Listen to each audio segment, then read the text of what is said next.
Just show up and God will show out. Today we are in Judges 7. So we're at the part where Gideon finally goes to save the Israelites. And God tells him, you need to get rid of some of these people. Because at this point, there are 22,000 men. And God is like, because I want to get the glory out of this. And I want to prove to you that I am the one that saves you. He tests them and all this. And it goes all the way down from 22,000 men to just 300. They're going to fight the Midianites. This is a huge camp.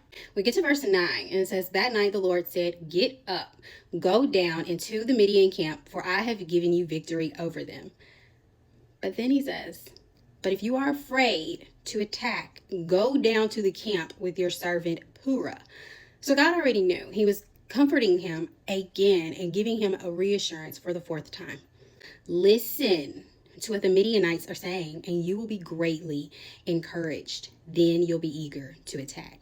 It just shows again how God is sovereign. He has so much grace and mercy for us, and he understands our fears. Gideon goes down to the campsite as the Lord said, because clearly he was still afraid. He hears one of the warriors tell another companion, like, hey, he says in verse 13, I had this dream, and in my dream, a loaf of barley bread came tumbling down into the Midianite camp. It hit a tent, turned it over, and knocked it flat. His companion answered, he says, your dream can only mean one thing. God has given Gideon, son of Joash, the Israelite, victory over Midian and all its allies. So Gideon hears this and he immediately praises the Lord. So that's a good reminder for us to always praise the Lord for all of our victories. And we are to never boast in ourselves about anything. So they go to the camp, and this is what stood out to me.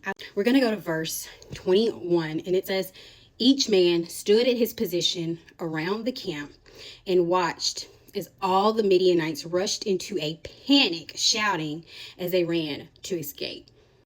They didn't even lift a finger. They just showed up. They showed up, and the Midianites immediately panic and run away.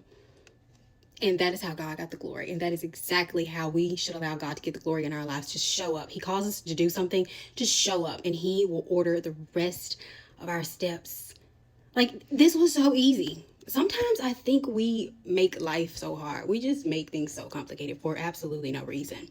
All out of fear. When it comes to God, victory doesn't depend on strength or numbers, but on obedience and commitment to him. Have a blessed day.